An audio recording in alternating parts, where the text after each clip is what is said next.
ଭାଇର ମନରେ କିଛି ନାହିଁ, ଇଚ୍ଛା ବୋଲି ବି କିଛି ନାହିଁ। ମୋର ତ ରାଜ ପରିବାର କେତେ ଦେଶ ସେ ବନ୍ଧା ପଡ଼ି ଯାଇଛି। ହେଲେ ସେଥିପାଇଁ କହୁଛି ତୁ ମତେ ଭୁଲି ଯା।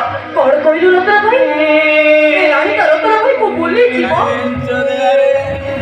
ଏ ରତନ ଭାଇ, ଏ ରାଣୀ ତ ରତନ ଭାଇକୁ ଭୁଲି କେବେ ବଞ୍ଚି ପାରିବନି, କେବେ ବି ବଞ୍ଚି ପାରିବନି ସେ। ରାଣୀ ଆଲୋ ଫୁଲଠୁ ଭର କେବେ କଣ ଅଲଗା ହେଇପାରେ? ଯୋଉଠୁ ସାଗରଟା କଣ କେବେ ଅଲଗା ହେଇପାରେ? ତାହେଲେ ମୁଁ ତୋଠୁ ଅଲଗା ହେବି। ତ ଢୋଲର ଶବ୍ଦ ଦିନେ ନ ଶୁଣିଲେ ମତେ ଯେମିତି ଲାଗେ ମୁଁ ପାଗିଳି ହେଇଯିବି।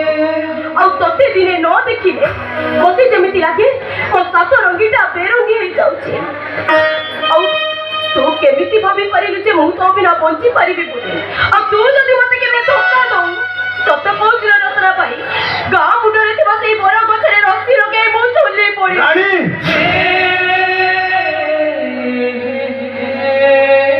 ଆଲୋ ତୁ ମତେ ସତରେ ଏତେ ଭଲ ପାଉ? ତୁ କଣ ଜାଣିନୁ ମୁଁ ତତେ କେତେ ଭଲ ପାଏ? ଆଲୋ ଜାଣିଛି ଯେ, ହେଲେ ମୁଁ କଣ ତତେ ସାରା ଜୀବନ ଖୁସିରେ ରଖିପାରିବି? ତୁ ତ ମୋ ଖୁସି। ତତେ ପାଇଲେ ମତେ ଯେମିତି ଲାଗେ ଏ ଦୁନିଆର ସବୁ ଯାକ ଖୁସି ମୋ ପାଦ ତଳେ ଆସି ଅଜାଡ଼ି ପଡ଼ିଛି। ଏ ରତନ ଭାଇ, ସତ କହିଲୁ ଜୀବନର ଅଧା ବାଟରେ ମୋ ହାତ ଛାଡ଼ି ଚାଲିଯିବୁନି ନା?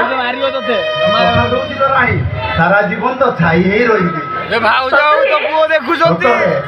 ଭାଇ